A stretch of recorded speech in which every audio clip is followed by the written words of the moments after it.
Good afternoon, all the students. Welcome to the English class.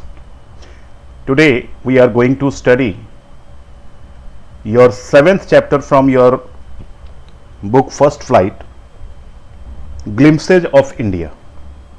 Glimpses means to say कि झलक, यानी कि भारत के की झलक means you know that our country is full of different culture, even some Portuguese, Britishers, means different type of communities live here. So today there are three parts of this chapter. The first one is bakers from Goa. So today we are going to study about bakers of Goa, and this plot is about the Goa. Means Goa is the place where that used to be the Portuguese colony far ago. काफ़ी समय पहले ये पुर्तगालियों की एक colony हुआ करती थी. यहाँ पर पुर्तगीज का राज होता था और उसकी झलक आज भी वहाँ पर देखने को मिलती है. सो let's start the chapter a baker from Goa. In this chapter we are also going to discuss the difficult words. This is a pen portrait of a traditional Goan village baker who still has an important place in his society. Means pen portrait. Portrait, you know, your drawing. Pen portrait means if you write something about any person or place with your pen, that everything is clear about that place or person, that is called pen portrait. यानी कि pen से आप अगर किसी चीज़ के बारे में लिखना शुरू करते हैं और उसकी पूरी जानकारी पढ़ने वाले को मिल जाए तो इसको कहते हैं पेन पोर्ट्रेट. तो this story is a kind of pen portrait of Goan village. Goa के एक विलेज के जो बेकर्स होते हैं, बेकर मतलब जो बेकरी का काम करते हैं, जो आपने देखा होगा बिस्किट्स, ब्रेड और डिफरेंट टाइप की चीज़ें जो बेकरी में पकाई जाती हैं, उसके बारे में है. और ये बताता है कि how important place they have in the society of Goa. So let's start. Our elders are often heard reminiscing nostalgically means thinking fondly of the past. मतलब बहुत शौक से याद करते हैं किसको? पास्ट को. रिमेंसिंग मीन्स रिमेंबरिंग. हमारे जो एल्डर्स हैं वो हम पास्ट को बहुत ये कह सकते हैं कि बहुत शौक से याद करते हुए कहते हैं. क्या कहते हैं? About those good old Portuguese days. The Portuguese days means when there was the Portuguese rule in Goa. Portuguese and their famous loaves of bread. Loaves means ये loaf is the word जो bread का एक बड़ा हिस्सा है उसको loaf बोला जाता है और उसका plural word है loaves. So जो राइटर कहता है कि राइटर सेज दैट कि उसके जो पूर्वज हैं, उसके जो एल्डर पीपल हैं, उसके दादाजी, पिताजी या जो भी, वो लोग पुराने दिनों में पुर्तगीज दिनों को याद करते हुए किसकी बात करते हैं?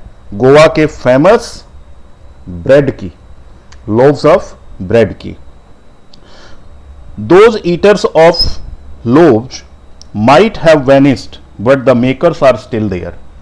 वो जो लोव्स बनाने का यानी कि जो ब्रेड बनाने का काम करते थे, दे माइट हैव वेनिस्ड, वो चाहे खत्म हो चुके हैं, but the makers are still there. यानी कि वो पुराने लोग तो शायद अब नहीं हैं, लेकिन ब्रेड बनाने वाले लोग आज भी यहां पर मौजूद हैं. हाँ, so we studied that those eaters of loaves, यानी कि उन लोव्स को, उन ब्रेड्स को खाने वाले आज शायद भले नहीं हो, लेकिन उनको बनाने वाले आज भी वहां पर हैं.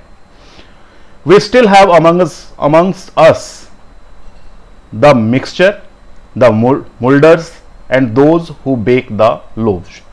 Means we still have amongst us. Amongst us में हमारे बीच में आज भी क्या क्या चीजें हैं, जो सारी मशीनरी और जो भी चीजें यूज होती थी ब्रेड बनाने के लिए, जैसे कि मिक्सर, डो को मिक्स करने के लिए, आटे को मिक्स करने के लिए, मोल्डर्स, उनको शेप देने के लिए, ब्रेड की शेप देने के लिए, and bake, and who bake, और वो मशीनरी, वो फर्नेसेस जो जिसमें ये इन ब्रेड्स को बेक किया जाता था, पकाया जाता था, ये सारी चीजें आज भी उपलब्ध वहां पर हैं. Those old age time tested furnaces still exist. Time tested means to say at that time they were built and were used for bakery are still present in Goa. And time tested means जो आज भी उस समय भी अच्छा काम करती थी और आज भी वो प्रॉपरली वर्क कर रही हैं. फर्नेसेज मीन्स वो भट्टियां जिसमें ब्रेड को पकाया जाता था.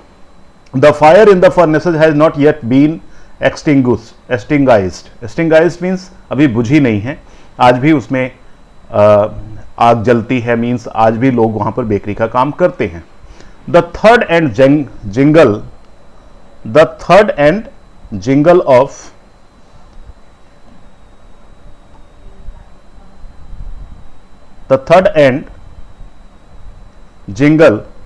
Of the traditional bakers bamboo heralding his arrival in the morning. Heralding means announcing.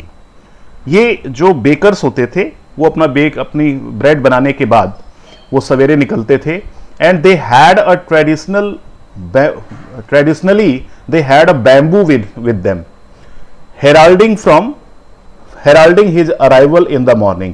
जो वो साउंड निकालते थे, किस तरह का? यस, द थर्ड एंड जिंगल. थर्ड का मतलब धड़ाक से आवाज करते हैं. जब हम किसी लाठी को या बैम्बू को जमीन पर पटकते हैं तो जो उसकी आवाज होती है, और जिंगल साउंड जो होता है जो बैम्बू से निकालते थे ये bakers, heralding his arrival in the morning, यानी कि ये अनाउंस करता था कि वो ब्रेड बेचने वाले आ गए हैं. Can still be heard in some places. आज भी ये चीजें कुछ जगहों पर देखने को मिलती हैं. That door to door these bakers sell their bread. Maybe the father is not alive but the son still carries on the family profession. Exactly this baking profession was a family profession. Family profession मतलब पहले grandfather करते थे, फिर उसके father, फिर उसके बच्चे, इस तरीके से ये इनका बिजनेस चलता था. ये एक फैमिली प्रोफेशन होता था. हो सकता है father is not alive but son, उनके जो बच्चे हैं आज भी इस प्रोफेशन को कैरी ऑन करते हैं, चलाते हैं.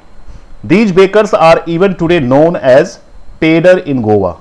Peddar in Goa means, pader is what?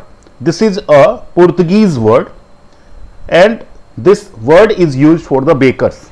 तो आज भी गोवा में इन लोगों को पेडर के नाम से बुलाया जाता है. और पेडर, मैंने मैं आपको बताया कि this is a Portuguese language के अंदर बेकर को ही पेडर कहा जाता है. During our childhood in Goa the baker used to be our friends, companion and guide. Means they were an integral part of our life. वो हमारे दोस्त होते थे, हमारे साथी होते थे, हमारे लिए गाइड होते थे. He used to come at least twice a day. दिन में 2 बार वो आते थे. Once when he set out in the morning on his selling round.